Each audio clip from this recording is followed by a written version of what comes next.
শুভ সকাল বন্ধুরা, তোমরা সবাই কেমন আছো? আশা করি ভালো আছো। আমরা কিন্তু বেশ ভালোই আছি। সকাল সকাল চলে এসেছি রান্নাঘরে। আজ বর ছেলে দুজনেই বাড়িতে আছে, মানে দুজনেরই আজকে ছুটি, যেহেতু শনিবার। তাই টিফিন তো বানাতেই হবে, মানে টিফিনে কিছু খাওয়ার মতো তো কিছু বানাতেই হবে।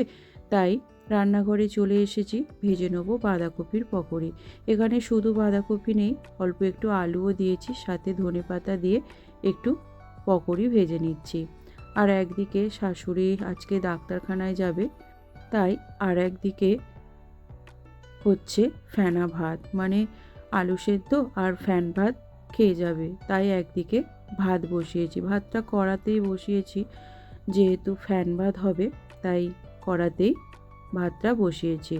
প্রথম ব্যাচের পকোড়িগুলো আমার হয়ে গেছে, একইভাবে বাকি পকোড়িগুলো আমি ভেজে নেব। আমার এই ছোট্ট ছোট্ট ভিডিও ক্লিপ তোমাদের কেমন লাগে অবশ্যই কমেন্ট বক্সে কমেন্ট করে জানিও। তোমরা কে কী ধরনের ভিডিও দেখতে চাও সেটাও কমেন্টে জানিও। চেষ্টা করব তোমাদের পছন্দ মতো ভিডিও নিয়ে হাজির হওয়ার। যাই হোক, এখন সংসারের বাসি কাজকর্মগুলো সেরে নেব। পুরো বাড়িটা সুন্দর করে ঝাঁটা দিয়ে রেখেইছিলাম, নাতাটাও দিয়ে দিলাম। অনেকগুলো জামা কাপড় কেচেছি, তারপর চলে এলাম সেগুলো মেলতে। রোজের কাচা ধোয়া তো করতেই হয়, তাই খুব বেশি জামা কাপড় একসাথে পরে না। যতটুকু পরে সেগুলো কিন্তু রোজেরই কেচে ধুয়ে দেওয়ার চেষ্টা করি, যেহেতু এখন রোদের তীব্রতা বেশ ভালোই আছে। তারপর স্নান ধান করে চলে এসেছি দুপুরে রান্না করতে। দুপুরে রান্নাটা আমি উনুনেই করি, তাহলে রান্নাটা তাড়াতাড়ি হয়ে যায়।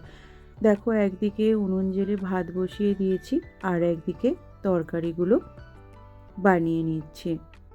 অনেকগুলোই তরকারি রান্না হবে। এখন মাশরুমটা করে নিলাম।